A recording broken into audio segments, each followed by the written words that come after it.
El sistema de emisoras Atalaya presenta su programa El Personaje de los Viernes, bajo la conducción del ingeniero Andrés Mendoza Paladines. Anécdotas, recuerdos y vivencias especiales. Esto es El Personaje de los Viernes, por los 680 kHz de Atalaya, una potencia en radio. Bienvenidos.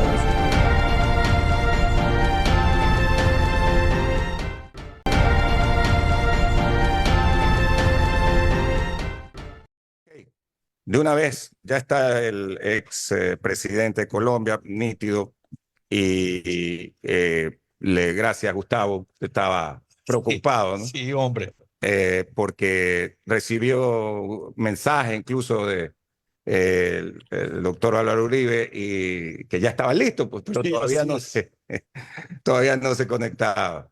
Pero ya estamos y le vamos a dar el muy buenos días a través del sistema de emisoras Atalaya.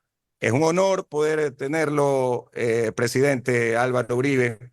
Aquí junto a mí está el abogado Gustavo González Cabal, quien ha estado en contacto con usted durante estos días y semanas anteriores.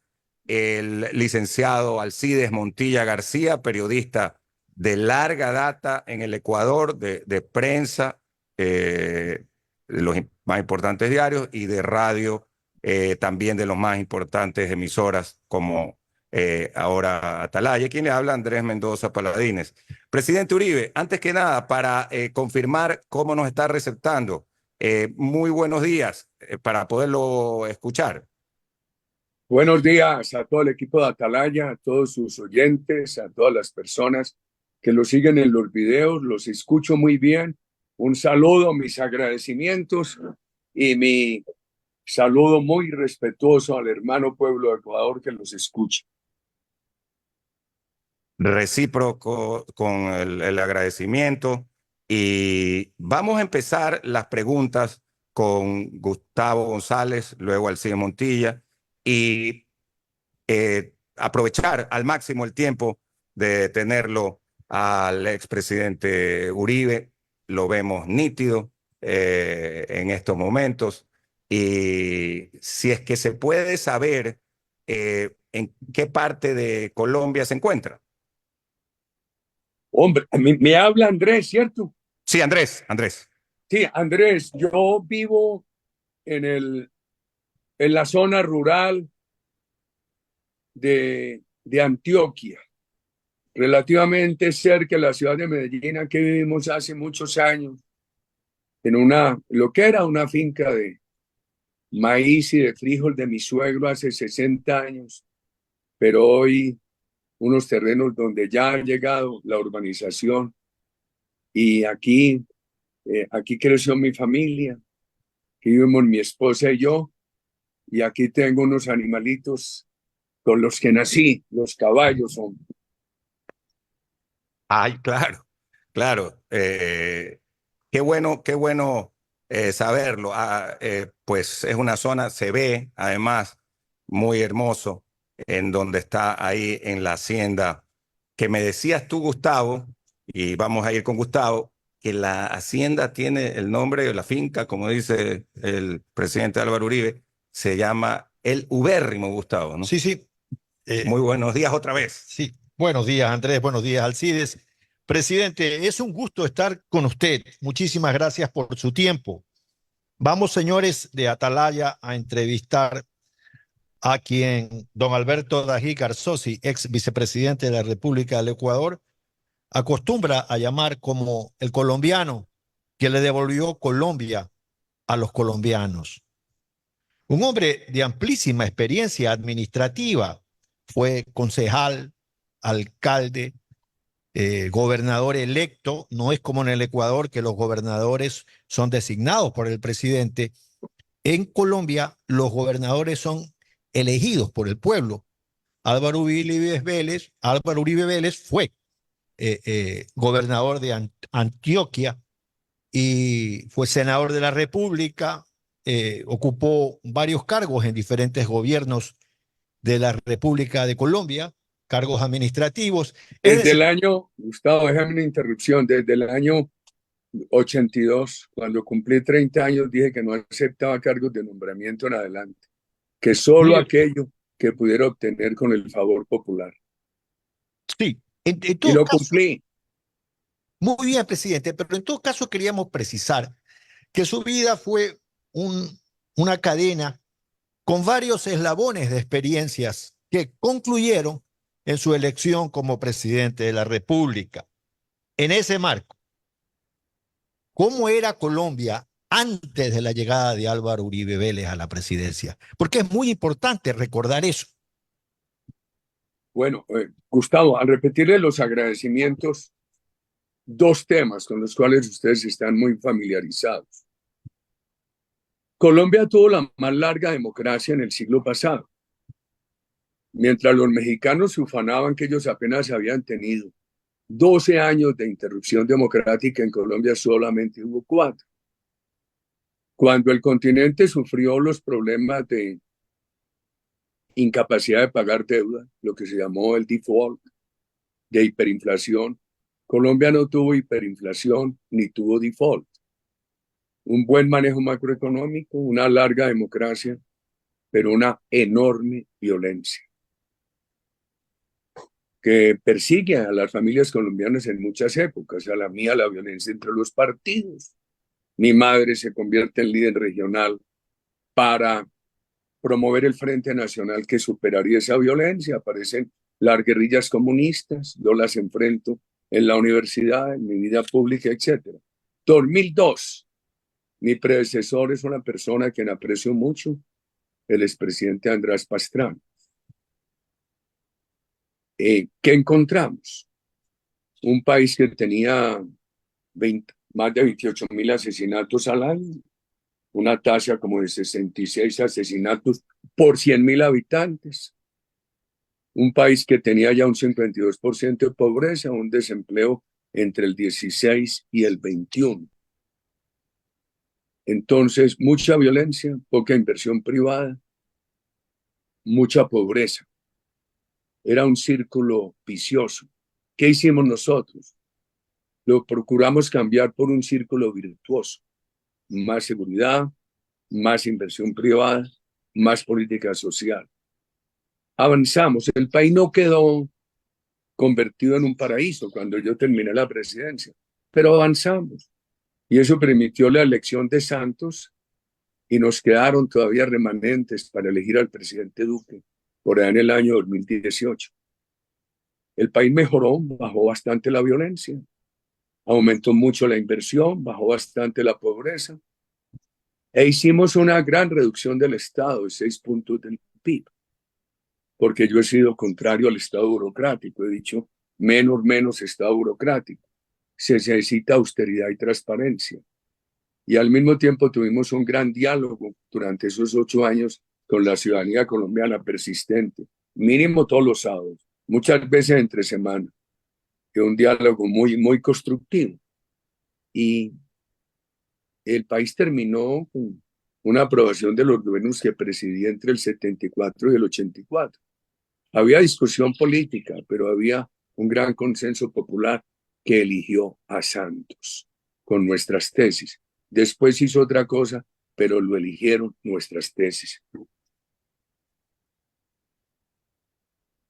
Bien, presidente, eso es el entendimiento del antes de Álvaro Uribe Vélez. ¿Qué sucede cuando usted deja la presidencia de la República? Porque entiendo Nosotros, sí, que sigue, esto Gustavo. queda con algo así como 30.000 hectáreas de cocaína sembradas cuando usted deja la presidencia. Y actualmente hay más de 230.000 hectáreas con un fuerte impacto en lo que es la seguridad del Ecuador también. Entonces, como dedo y dedal, como cabeza y sombrero, todo lo que sucede en Colombia nos tiene una repercusión acá en el Ecuador. Porque si Colombia nivela bien sus fronteras, si Colombia combate bien el narcocrimen, nosotros tenemos poco que hacer. Pero en el momento que se desborda el tema, nosotros nos vemos obligados a tener que emplearnos a fondo, sin amilanarse, claro está, pero tenemos que emplearnos, presidente. ¿Cómo es la Colombia que usted deja? A ver, en Los 2 primeros años de Santos, mientras él mantuvo nuestras políticas, la droga comenzó a reducirse a 42, 48.000 hectáreas. Pero cuando él anuncia en el año 2013 las concesiones que le hace al grupo terrorista FARC en La Habana, que el secuestro y la droga se van a clasificar como delitos políticos porque la FARC los utilizaba para financiar la rebelión, que por ende no tendrán cárcel, que no habrá extradición, que tendrán elegibilidad política, que no habrá fumigación, que la erradicación será voluntaria. La droga empieza a subir. Él le deja 220.000 hectáreas al presidente Duque en el 18. El presidente Duque desacelera, pero no frena el problema. Deja 240.000. Llevamos 2 años sin que Estados Unidos publique mediciones. Todo indica que hay más de 320.000. Y aquí no hubo paz. Y ha crecido mucho la violencia. Aquí matan a un líder social día por medio. Y entonces hoy hay en los grupos disidentes de FARC mucha más gente en armas que la que movilizó Santos. Él prometió continuar nuestras políticas, mejorarlas. Y apenas las abandonó, las mismas que lo habían elegido, esto se le deterioró mucho. La situación hoy es muy difícil. Es muy difícil por el narcotráfico, la violencia. Con este negocio criminal no hay proceso de paz que valga. Porque mientras tengan ese negocio criminal tan atractivo, tan jugoso, pues entonces salen con un proceso de paz unos criminales y entran otros a reemplazarlos. Esa es la triste historia. Hoy hay una economía que se ha deteriorado mucho con una carga muy elevada de impuestos, un discurso agresivo del gobierno, unas reformas laboral, pensional, de salud muy dañinas. Se ha disminuido mucho la inversión del sector privado, hay pánico. Las Fuerzas Armadas debilitadas, vienen debilitadas desde Santos y los grupos armados muy crecidos. Sería un diagnóstico desde mi punto de vista. Por supuesto, hay cosas que se sustentan en los números, otras que pueden ser juicios de valor. Muy bien, estamos dialogando con el expresidente de Colombia, también exalcalde de Medellín, Ex gobernador de Antioquia. ex gobernador de Antioquia, y el senador vitalicio, sí, además de Colombia, Álvaro Uribe Vélez, en el sistema de emisoras Atalaya. Don Alcides Montilla. Gracias. Un saludo pues para el presidente de Colombia, el doctor Álvaro Uribe Vélez. Le saluda el periodista Alcides Montilla. Solamente para informarle, doctor, que yo tengo raíces colombianas. Mi abuelo fue colombiano, de Sandoná, Nariño, departamento de Nariño, cercano con el Ecuador. Así que para que tenga conocimiento que también tenemos raíces de su país. Hablemos del tema de la seguridad, doctor, porque mire, este domingo anterior, aquí en el Ecuador se realizó una consulta popular donde se plantearon 11 preguntas. La primera relacionada con una reforma constitucional para que el elector diga si estaba de acuerdo o no en que los militares, conjuntamente con los policías, enfrenten al terrorismo, al crimen organizado y combatan la inseguridad. Entonces yo le pregunto a usted, doctor, ¿basta con lo militar y policial para enfrentar el tema de la inseguridad o es necesario otros elementos más, haciendo acopio a lo que pasó en su país, doctor? Bueno, don Alcides, muchas gracias. Sandoná y esos municipios se llaman de la circunvalar del Galeras. Hay muy cercanos a la ciudad de Pasto, que tienen una zona geográfica común y muy bella con el bellísimo Ecuador. Municipios bien bellos, de donde era su abuelo. 2 temas. En un país asfixiado por la violencia, la ciudadanía se entusiasma mucho con la política de seguridad, sobre todo cuando esa política va dando resultados y cuando esa política obedece a una determinación permanente del gobierno. Pero para sostenerla en el largo plazo, se necesita que la economía crezca y se necesita acompañarla de programas sociales. A nosotros eso nos ayudó. Avanzamos en los 3 ejes, además de una gran disminución del Estado burocrático. Espero haber sido claro en eso, pero usted me repreguntará o comentará sus desacuerdos. No, La participación del ejército, yo creo que se necesita, nosotros la necesitamos. Entonces, nuestros países definen que las fuerzas militares, los ejércitos, hay que operarlos apenas para la agresión externa. Pero es que hoy los problemas de terrorismo interno son unos riesgos para nuestros países y para nuestras democracias muy superiores a cualquier temor de agresión externa. Entonces, si el riesgo contra la democracia, contra el país, es un problema interno, no hay razón para prohibir que el ejército intervenga. Y el tema de derechos humanos, por supuesto, cualquier ejército lo tiene que cumplir como cualquier policía, porque las normas de derechos humanos no son selectivas, todos tienen que cumplirlas. De hecho, en el gobierno nuestro hubo unas violaciones de derechos humanos, también ha habido falsas acusaciones. Yo he respondido por todo. Con eso han tratado de afectar los buenos resultados políticos, económicos, sociales de esos años, pero esos resultados son inocultables. O sea que hay todas las razones por el tamaño de la amenaza interna de involucrar a las fuerzas militares. Y ellas tienen que ser muy cuidadosas en materia de observancia de derechos humanos.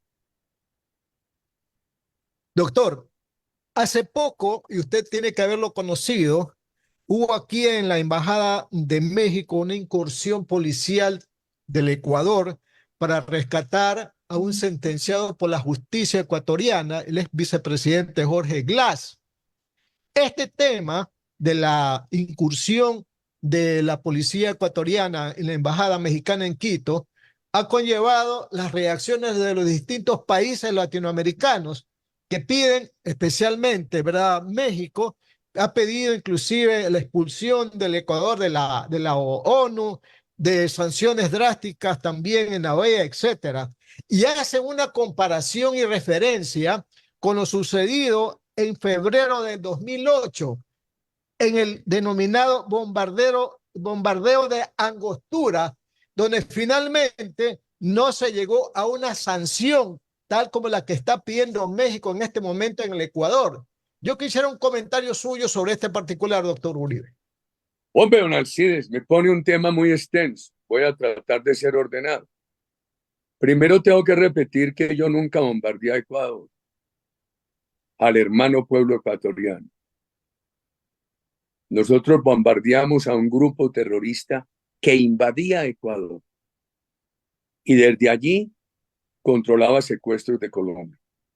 2 meses después de haber dado de baja a Raúl Reyes, pudimos rescatar a Ingrid Betancourt y a 3 norteamericanos y a muchos colombianos que estaban secuestrados desde años atrás, y ese secuestro lo controlaba la FARC desde el sitio ecuatoriano que habían invadido. Ese es el primer punto. El segundo punto: cuando yo asumí la presidencia, tuve una gran relación con el presidente Gustavo Noboa, después con el presidente Lucio Gutiérrez, después con el presidente Alfredo Palacio.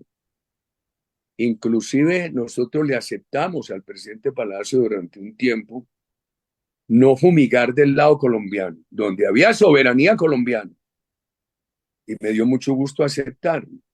20 kilómetros de la línea de frontera al interior del territorio colombiano. Un año después lo llamé y le dije: presidente, mire cómo ha crecido en esa área la droga. Tenemos que revisar esto. El presidente Correa simplemente decía que él no lindaba con Colombia, sino con la FARC. Y lo que se le decomisó a Raúl Reyes probó en esos computadores que la FARC le ayudaba. Yo no sé si el presidente Correa consentía o no esa ayuda, pero la FARC le ayudaba y le ayudaba a su campaña con dinero, etcétera.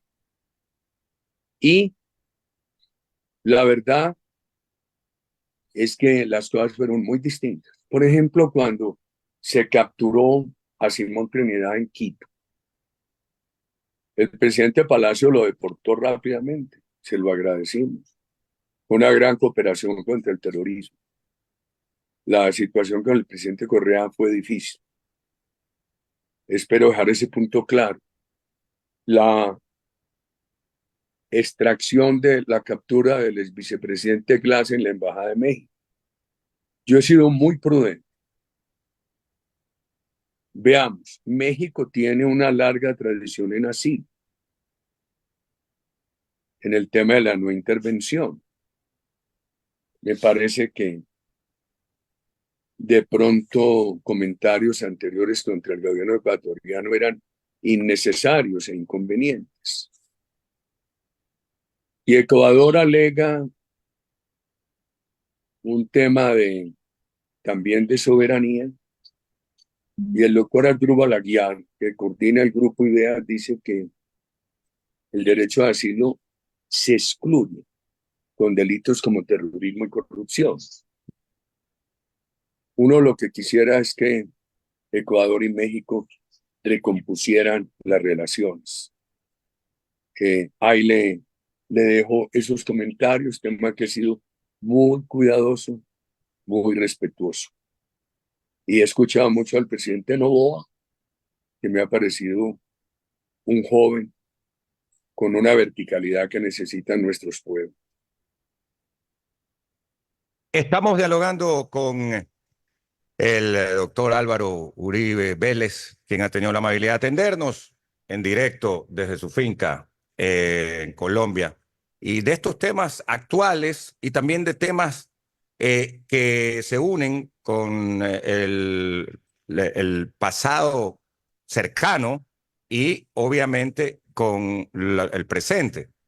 A propósito de eso, presidente Álvaro Uribe, yo quería, luego de tocar este tema que acabo de preguntarle al CIDES, ir con otro que me parece interesante dentro de del vínculo y fraterno y amistad que siempre hemos tenido entre ecuatorianos y colombianos.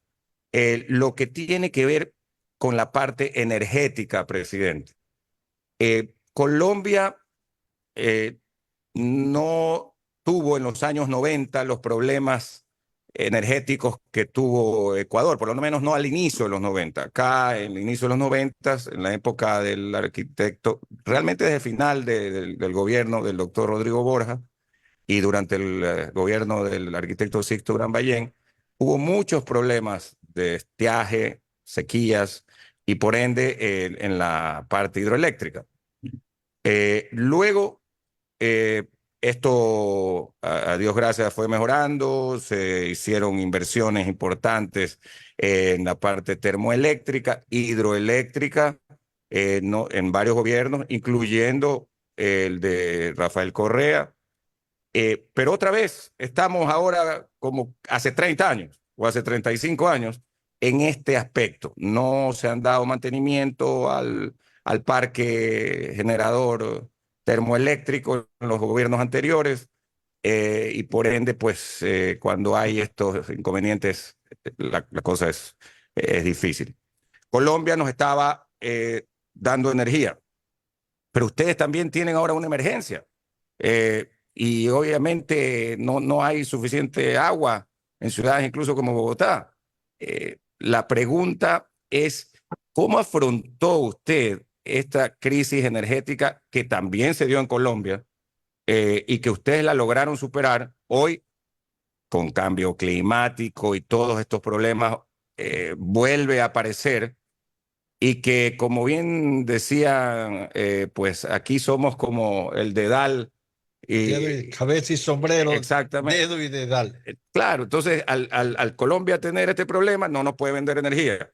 Si es que fuese al revés y Ecuador sí tuviera, le pudiera vender a Colombia, pero no, tampoco.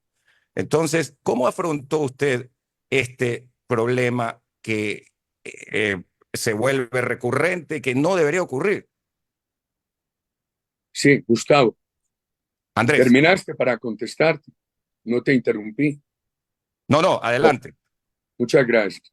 Primero debo recordar que a mí me dio mucho gusto como presidente proveer de energía a Ecuador. Cuando yo llegué había una línea precaria, interconexión, creo que construimos la segunda y la tercera. Entonces, hombre, yo acepté venderle al presidente Chávez con esa contradicción tan profunda gas, cuando nosotros no teníamos sino 7 teras y él tenía 280, pero él tenía todo el gas en la frontera con Brasil y necesitaba algo de gas para las refinerías del Golfo. Y él se comprometió que empezaría a devolvernos gas en el 2012 e incumplió.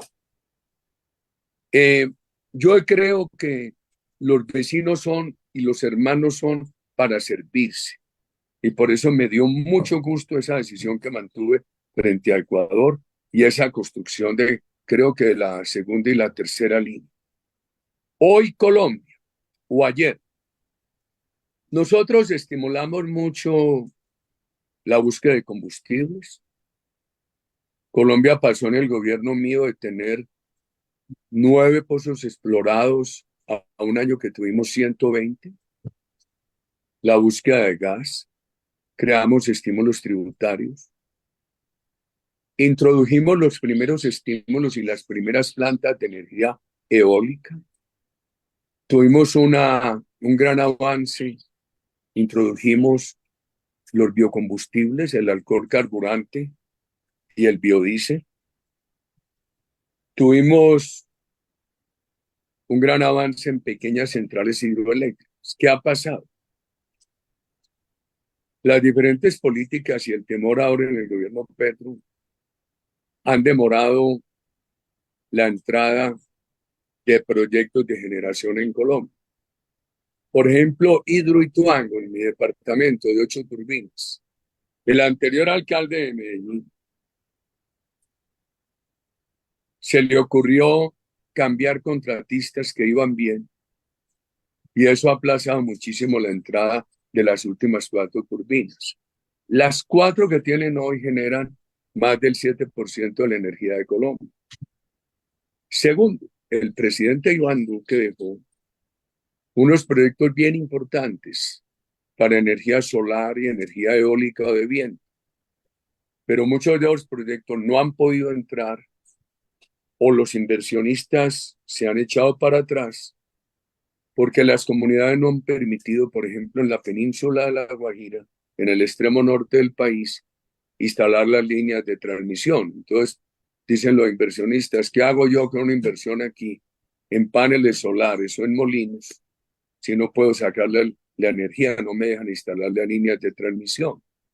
Existe un concepto que se llama la consulta a las comunidades.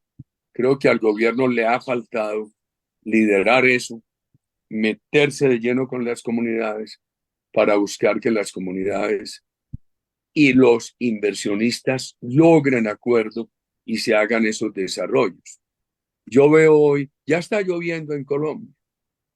Yo creo que esta emergencia la vamos a superar, pero al ritmo que de las necesidades y con las amenazas de nuevas sequías y el estancamiento que hay en Colombia en materia energética, temo mucho que Colombia va a tener cortes de energía muy agudos en los años que vienen, y lo dicen los expertos.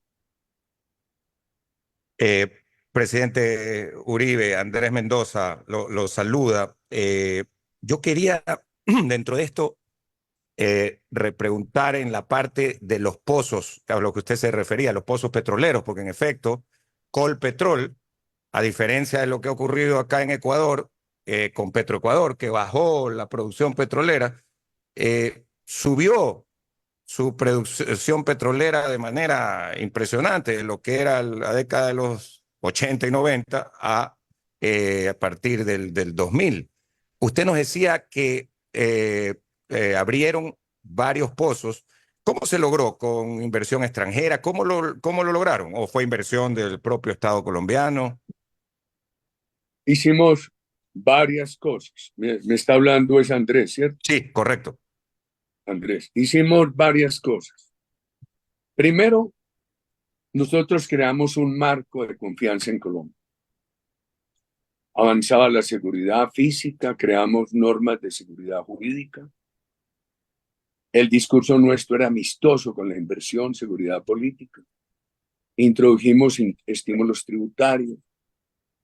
Creamos lo que se llamaba la ley de estabilidad, que le permitía al gobierno hacer pactos de estabilidad con inversionistas a 20 años. Eso después derogaron la ley. Acá alcanzamos a dejar 69 pactos que los han respetado. No bajamos los impuestos, pero creamos mucho estímulo a la inversión. Por ejemplo, en el sector de los biocombustibles, les quitamos el IVA, el impuesto al valor agregado. Y creamos otra cosa que se llamaba el pago por disponibilidad.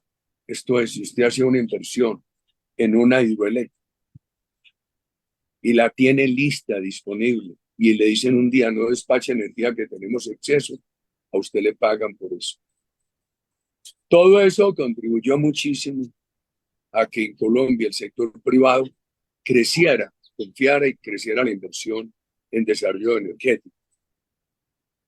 Ecopetrol se multiplicó por 15 su valor en nuestro gobierno. Vendimos a privados en un proceso democrático el 8%, pero ese dinero se reinvirtió en la compañía y le dio un gran músculo de inversión. O sea que hubo inversión nacional e inversión internacional. Y la nacional en todos los campos, porque el primer desarrollo de energía de brisa lo hizo una empresa nacional. Los desarrollos de biocombustibles lo hicieron empresas nacionales. En hidrocarburos coincidían, llegaban ambas, las inversiones extranjeras y las inversiones nacionales. Vamos con las preguntas en punto de vista a través de Atalaya con el abogado Gustavo González Cabal. Presidente, en estos momentos parece que fantasmas políticos se vuelven a aparecer, en los que usted debería tener su justa tranquilidad, el deber cumplido. Entiendo que en Colombia un proceso del año 2012 ha sido vuelto a reeditar con el fin de presentar una acusación fiscal sobre un tema que tiene que ver con testigos o algo por el estilo. ¿Cuál es su reacción frente a esto? Se lo resumo porque doy la cara en todas partes y a toda hora, Gustavo. El pudor de mis circunstancias personales me obliga a aceptar todas las preguntas y a responder. Yo no tengo vanidad, voy a cumplir este año 72 años. Yo digo que 144, 72 de día y 72 de noche. Y muchos colombianos que han conocido mi vida política dicen que sí. Yo pasé 8 años en la presidencia sin dormir, 3 en la gobernación de Antioquia sin dormir. Yo no dejé el país convertido en una maravilla, pero nuestras políticas, la seguridad democrática, la confianza de inversión, la política social, la reducción del Estado, el diálogo, ganaron el corazón de los colombianos. Elegimos después a Santos y a Duque. Y no nos fueron derrotar nunca con las tesis. Entonces han buscado desaparecerme con la infamia. Sectores cercanos a la FARC. Cuando llegué a la presidencia, la FARC se sentía dueña del poder. Sectores políticos empezaron a acusarme. Recorrían las cárceles para ofrecerle a personas presas beneficios a fin de que me acusaran a mí. Por ejemplo, mi gobierno mío fue el que desmontó los paramilitares, extradité a los 13 cabecillas. Y esa izquierda de la FARC decía Uribe, paramilitar. Y entonces iban gente, ese vocero de la izquierda cercana a la guerrilla. Y esa cercanía siempre la disfraza diciendo paz, paz, paz. Utilizan la paz y los derechos humanos para ponerle cortinas a su adhesión al terrorismo. Eso es muy grave. Entonces a mí me decían, mire, fulano de tal fue a tal cárcel a ofrecerle beneficios a unos presos para que lo acusaran a usted. Estas personas fueron a una cárcel de Estados Unidos, donde había unos paramilitares extraditados por su gobierno, a ofrecerles beneficios para que lo acusaran a usted. Cada que me llegaba una información de esas, yo reaccionaba y pedía que la verificara. Es que aquí hay una infamia.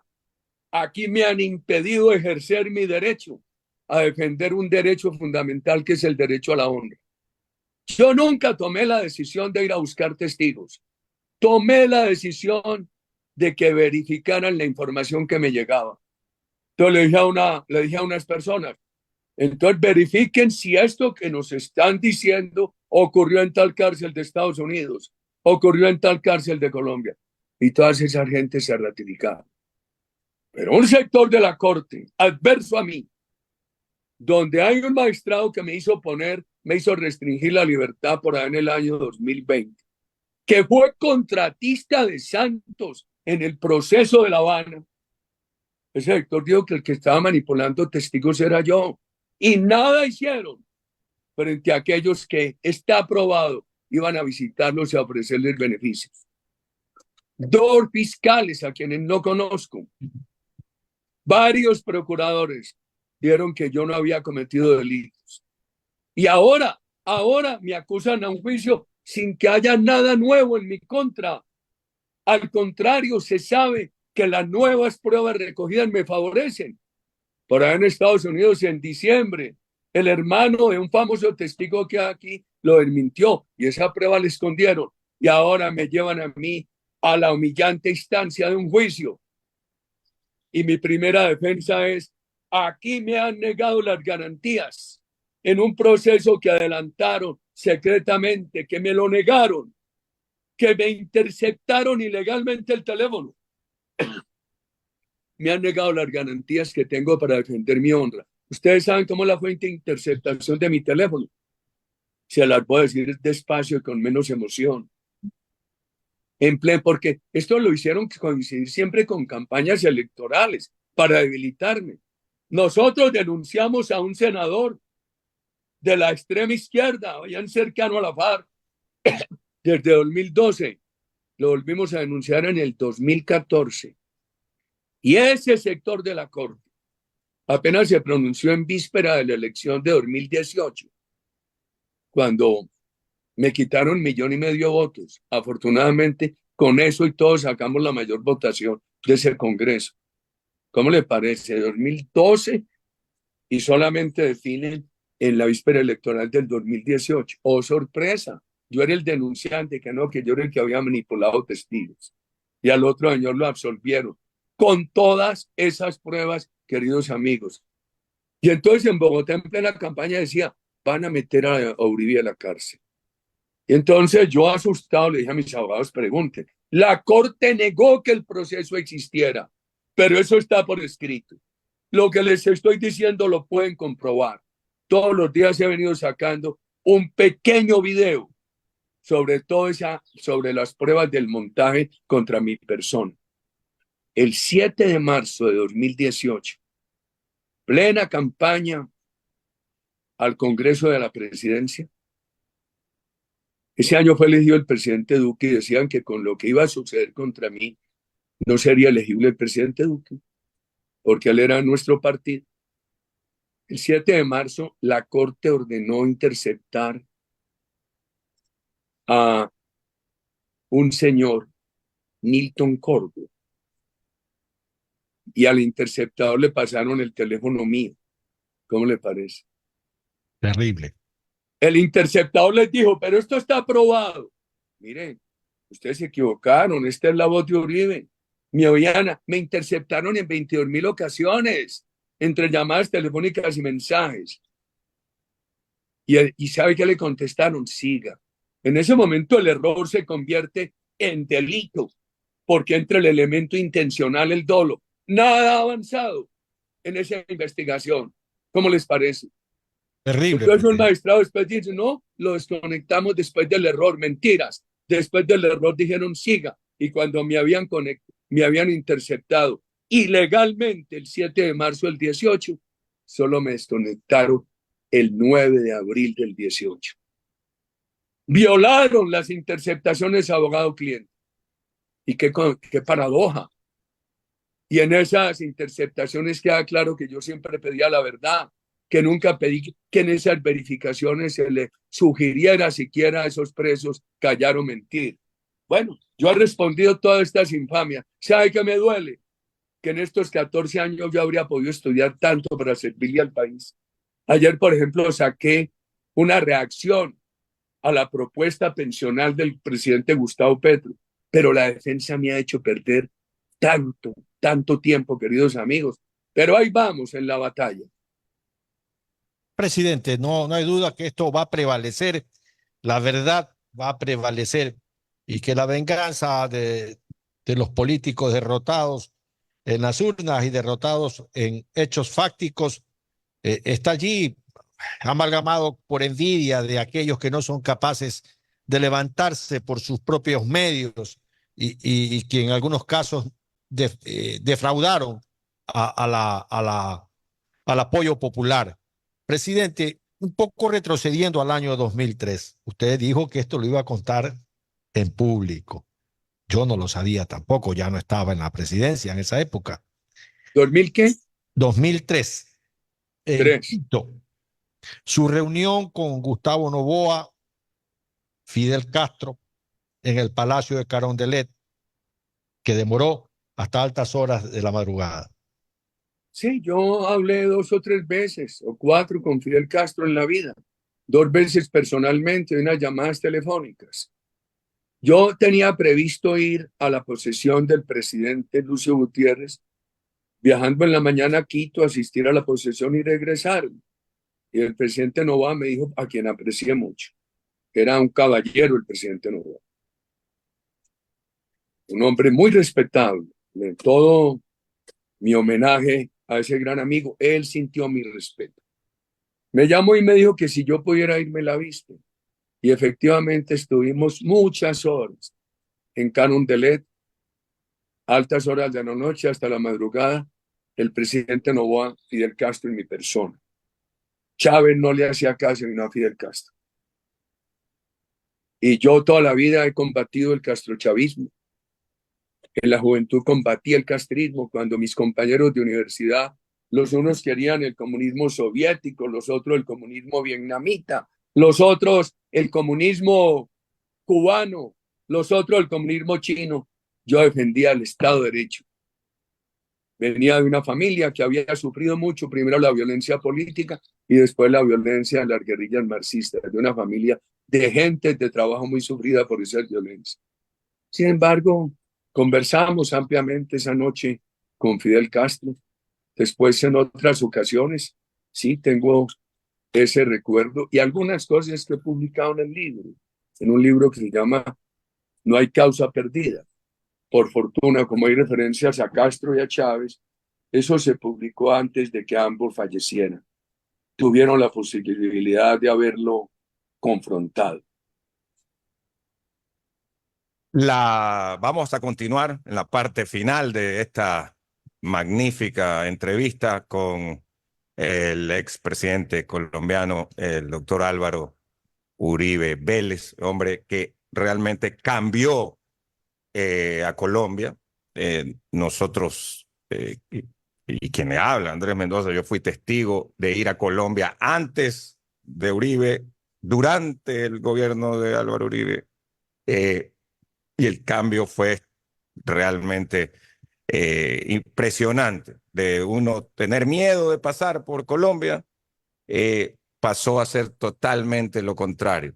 La política de seguridad democrática eh, pues aquí teniendo como vecinos y hermanos, fue algo que lo palpamos inmediatamente. Don Alcides Montilla. Doctor, hablemos de la migración y la corrupción, dos grandes problemas que enfrenta actualmente nuestros países en América Latina. Mire usted, tanta cantidad de gente que en este momento va rumbo a Estados Unidos porque considera que allá hay trabajo. Y mire usted por coincidencia, la corrupción. Todo el mundo ahora mira la justicia norteamericana porque creen que allá sí se hace justicia. Y le hablo específicamente de lo ocurrido en los últimos días con el ex contralor ecuatoriano Carlos Poli, que está siendo juzgado por la justicia norteamericana y es muy probable que sea condenado a muchísimos años de prisión. Entonces le pregunto, doctor Uribe, ¿por qué razón nosotros, los latinoamericanos, no podemos resolver los problemas que les estoy anotando en este momento? La migración y la corrupción. Y siempre tenemos que mirar a Estados Unidos para que resuelva los problemas que nosotros no podemos resolverlo, doctor. Primero le quiero decir esto, don Alcides. Usted sabe por qué yo sigo en la pelea, en todos los foros nacionales e internacionales, por qué no me he robado un peso, por qué he manejado con pulcritud a lo largo de una extensa carrera pública los dineros del Estado y de la ciudadanía, además con austeridad. En Colombia sigue la impunidad que favorece a Santos por la elección con dinero de Odebrecht. ¡Qué tristeza! Ese dinero se sintió en todo el país. Por ahí pusieron preso al jefe de su campaña un tiempito y al coordinador que fue Santos nada le ha pasado. Qué tristeza esa impunidad. Le decía yo antenoche en un mensaje a la Fundación Libertad en Buenos Aires, Argentina, que cuando los países de América Latina van bien, se afectan las continuidades. Si un gobierno hace unas cosas buenas, tiene que pensar cómo van a trascender más allá del gobierno. Hace poco le decía yo a María Corina Machado, si a ti te eligen presidente de Venezuela, seguramente va a haber mucha confianza en Venezuela, pero muchos se van a preguntar, ¿y qué pasa dentro de 4 o 5 años que elijan a otro? Yo pretendí 2 cosas. Primero, dejé una ley de estabilidad para inversionistas. La congelaron cuando llevaba 69 casos de estabilidad y la derogaron. Permitir hoy la estabilidad de las buenas políticas por leyes internas. La experiencia ha probado que llegan y las derogan. O por la elección del sucesor. Qué tema tan difícil. Uno los elige, les ayuda. Por el prestigio de un gobierno eligen a Santos, quedan unos remanentes y eligen a una persona que fue extraordinario candidato Duque. Pero, por ejemplo, en el caso de Santos, después de la elección, pasó de ser el furibundo antichavista y anticastrista del continente a ser a quien declaró a Chávez su nuevo mejor amigo. Se someten a los contrarios o su vanidad les puede. Y lo que venía bien lo dañan en lugar de mejorar. En lugar de corregir lo que venía mal, dañan lo que venía bien. Eso le ha hecho mucho daño a nuestros países. Estos países necesitan largos periodos, como en Asia, de crecimiento económico, de políticas sociales. Y no hay política social si no hay un crecimiento económico estable. Lo único que genera recursos para la política social es el sector privado creciente. Una vez me dijo el presidente Chávez, Uribe, ¿usted qué opina de mi política social? Y el presidente es buena, pero para sostenerla no acabe con el sector privado. Acabó con el sector privado y Venezuela saltó la pobreza del 40 al 90%.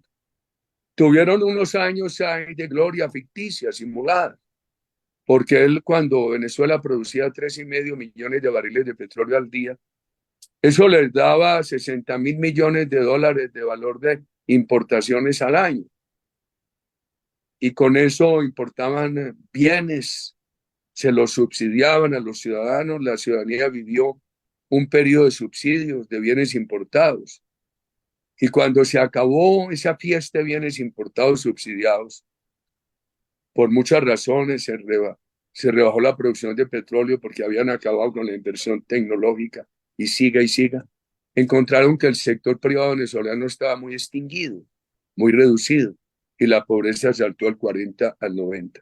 Que decir muy claramente, hay una implicación mutua entre emprendimiento privado y política social. Las políticas estatales en lo social no son sostenibles sino sin corrupción, con austeridad y con el vigor del sector privado. Sector privado es el que genera los recursos para lo social, y cuando hay política social se crea simpatía por el sector privado. Y eso hay que bregar a que se prolongue en el tiempo. La falta de prolongadas políticas de economía bien manejada, de seguridad, de posibilidades sociales sostenibles en nuestros países, causan mucha emigración de nuestros países. No hay duda, no hay duda. Y la desconfianza, que muchos jóvenes dicen, no, pero es que mire, aquí hay corrupción, politiquería, y se van. Entonces tenemos que revisar lo nuestro, porque nosotros somos los originadores de esa emigración. A mí me tiene sorprendido. En algunas cuentas de Estados Unidos aparece por primera vez Colombia con una cantidad muy significativa de ciudadanos que se sumaron a los grupos de migrantes ilegales que llegaron el último año a Estados Unidos. Se hablan de 120.000 colombianos. Es una cosa bárbara. Y mire las cuentas que salen de quienes están cruzando el Darién colombiano y panameño para llegar a los Estados Unidos. Y hay ese debate tremendo en Estados Unidos, Alcides, sobre si van a controlar más o no van a controlar más esa frontera. Ojalá la controlen, pero lo más importante es que aquí, en estos países, tomemos decisiones de buenas políticas que se sostengan en el tiempo para darle oportunidad a nuestros ciudadanos. Les agradezco mucho a ustedes en Atalaya, a Andrés, a Alcides, Gracias. a Gustavo, a las personas, al vicepresidente Alberto me los saluda, a las personas que nos han seguido, y quiero hacerle llegar un saludo muy cariñoso al gran pueblo ecuatoriano que los escucha. Lo repito, yo nunca pretendí bombardear Ecuador. Era un bombardeo contra unos bandidos que invadían Ecuador, y desde allá esos bandidos controlaban secuestros en Colombia. Yo estoy seguro que con el presidente Noboa, con el presidente Lucio, con el presidente Palacios, Ecuador mismo habría tomado unas decisiones de autoridad que no las habría tenido que tomar Colombia. Pero ayúdenme con la grabación de este programa para que la Por oficina de supuesto, prensa del Centro Democrático me ayude a difundirlo, por porque supuesto. además ustedes me preguntaron muchas cosas, hasta por mi edad les quedó el registro.